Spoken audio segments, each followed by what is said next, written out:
Hey everyone, it's Jen. Black walnut hulls. I'm making tincture and I have this awesome stainless steel, very old, very sharp grater.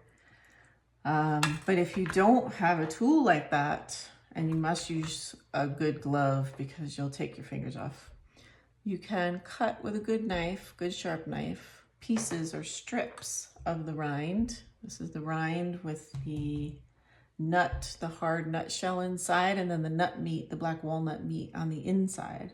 So what I do is I grate or cut whatever way works the rind off, which you see I've done some here, and it's already turning black. At first it's yellow, but it turns black very, very quickly from the tannins. And I like grinding it because you increase the surface area exposed to the menstruum when you're making a tincture. So if you were to have to do it this way, what you can do is cut these in little strips. You just need a really good sharp knife. They take a little time. They will stain your fingers black for a good week. If you would like stained fingers, that's fine. You can make artist ink with this as well. That's an easy recipe, but I make this for, I make this tincture for an antimicrobial liniment on the skin. I make it for internally for parasitic infections in the gut, or just a really strong anti-inflammatory for the gut. Deep immune support. There's lots of beautiful literature. We planted a black walnut tree here in honor of our relationship with the squirrels and the fact that the squirrels used to toss the nuts at me at my old property. It was really funny. And I don't have one here, so I was gifted one 3 years ago. It's been sitting in a pot and we finally planted it, and it's only like, thigh high, and the deer are trying to eat it. So we have it protected.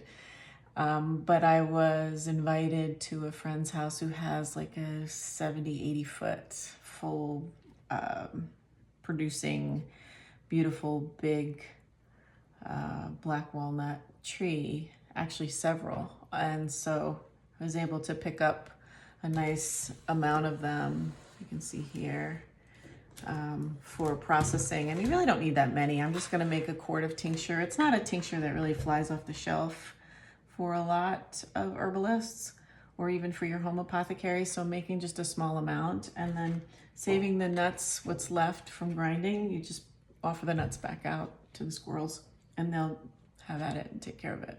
So I like the rind fresh. It smells a little bit like lime, has a bit of a citrus smell to it, and it's really lovely, but it's work. So I'll grate a little just for you to see. And you see how it's like this, almost like avocado at first. But then when it's exposed to the air, it starts to turn brown and then it will turn black. So these pieces like this are fine. They can go in the jar, that's no big deal. Just whatever way works for you to get them off. Make yourself a pint or a quart and you'll have enough for a long time. And you can put that right on skin infections, anything with closed skin though, because the alcohol is gonna make the skin burn and sting. So you'll want to consider many things before you just apply it to the skin. If it's a closed abscess or if it's a rash, like a kind of a rash, then or like a bacterial infection on the skin, responds really well. And you can dilute it with water to make a wash. Usually I do a tablespoon of tincture to a cup of water, and that will dilute the alcohol enough that it won't burn when the skin is open. I have found that to be true with many plants for a quick wound wash. So, okay, thanks so much for watching. So basically I'm gonna fill this jar and then I'm going to make a 60% alcohol menstruum and let it sit for a couple months, and then you can start straining it and using it. All right, thanks for listening.